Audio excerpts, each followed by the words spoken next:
ପିଲାମାନେ ସବୁ ଭଲ ଅଛ? ପାଠ ପଢିବା? ଶୁଣ, ପାଠ ପଢିବା, ମନ ଦେଇ ପାଠ ପଢିବା। ପାଠ ପଢିବା ଇଚ୍ଛା ଅଛି? ଯାହାର ଇଚ୍ଛା ଅଛି ଟିକେ ହାତ ଦେଖିଲ। ସମସ୍ତଙ୍କର ଇଚ୍ଛା ଅଛି? ଆଜି ଆମେ ଜୀବନ ତଳକୁ ଆଜି ଆମେ ଜୀବନ ନିର୍ଜୀବ ବିଷୟରେ ପଢିବା। ଜାଣିଛ ଜୀବନ ନିର୍ଜୀବ ବିଷୟରେ ଜାଣିଛ ସମସ୍ତେ? ମତେ କହିଲ ଜୀବ କାହାକୁ କୁହାଯାଏ ଜାଣିଛ? ମଣିଷ ଯୋଉ ମାନଙ୍କର ଜୀବନ ଅଛି, ଯେ ନିଶ୍ୱାସ ପ୍ରଶ୍ୱାସ ନେଇ ପାରୁଛନ୍ତି, ବଡଇ ପାରୁଛନ୍ତି, ସେମାନଙ୍କୁ କଣ କୁହାଯିବ? ଜୀବ। ଆଉ ନିର୍ଜୀବ କହିଲା, ନିର୍ଜୀବ କାହାକୁ କୁହାଯିବ?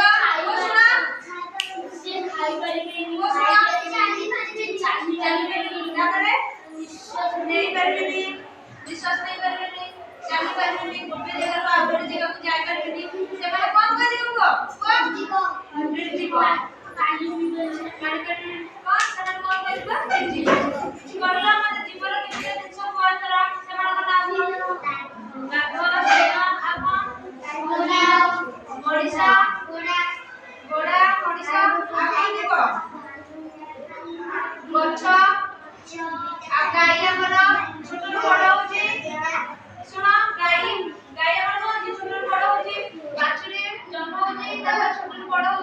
ଗାଈର ଜୀବନ ଅଛି।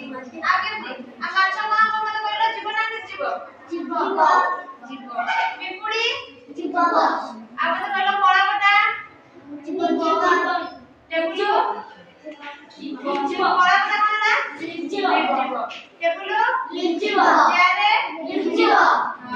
ଖଟ ନିର୍ଜୀବ। ରାସ୍ତା ନିର୍ଜୀବ। ଘର ନିର୍ଜୀବ। ଜାଣି କହିଲ? ଆଜ୍ଞା। ନିର୍ଜୀବ। ଏପଟେ ମତେ ଦେଖି କୁହ, ମତେ ତମକୁ ପଚାରୁଛି, ମତେ ଗୋଟେ ଜୀବନ କହିଲ, ଜୀବନ ନାଁ ଗୋଟେ କୁହ। ଆଉ କଣ ଅଛି?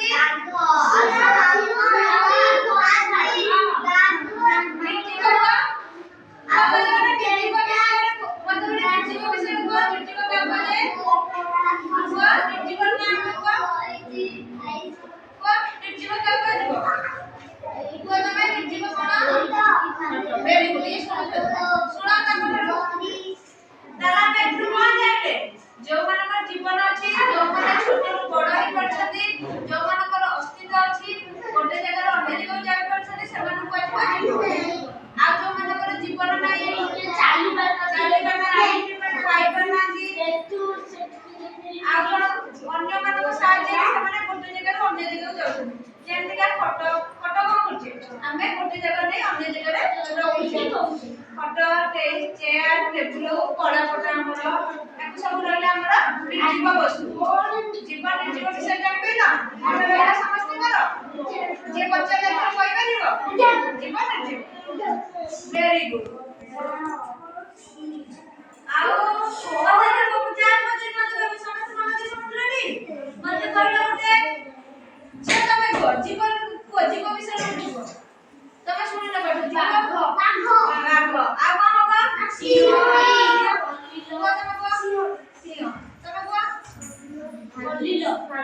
ହରିଣ। ଆଉ କଣ ହବ?